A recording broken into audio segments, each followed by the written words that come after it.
Jesus had just told his disciples that they were going to receive the richness and glory of the kingdom of heaven for following him, that they're going to reap the benefits of this life of joy, of love, of reconciliation, of forgiveness, of unity with God and with one another. They're going to receive that.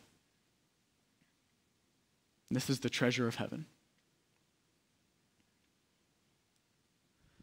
And if you think about the story, who does he address first when he pays? He addresses the ones who worked last, which is kind of what led to the conflict in the first place, right?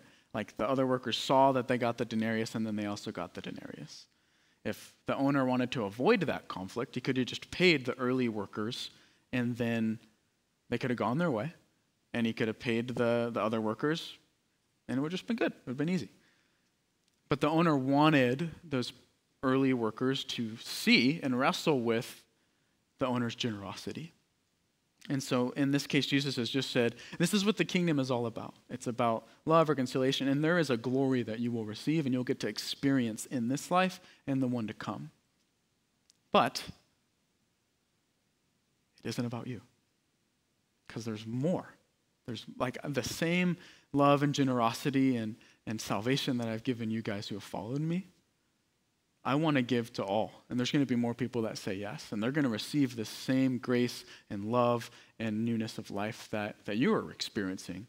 And you're not going to get more because you said yes earlier.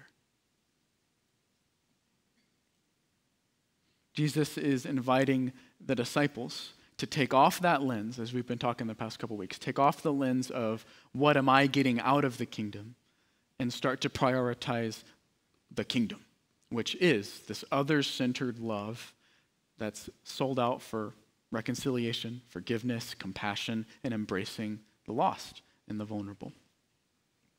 That's what he's inviting them to prioritize. Like, hey, this is what you're going to receive, but there's more people that are going to receive this and that need to receive this. I need you to be focused on this. And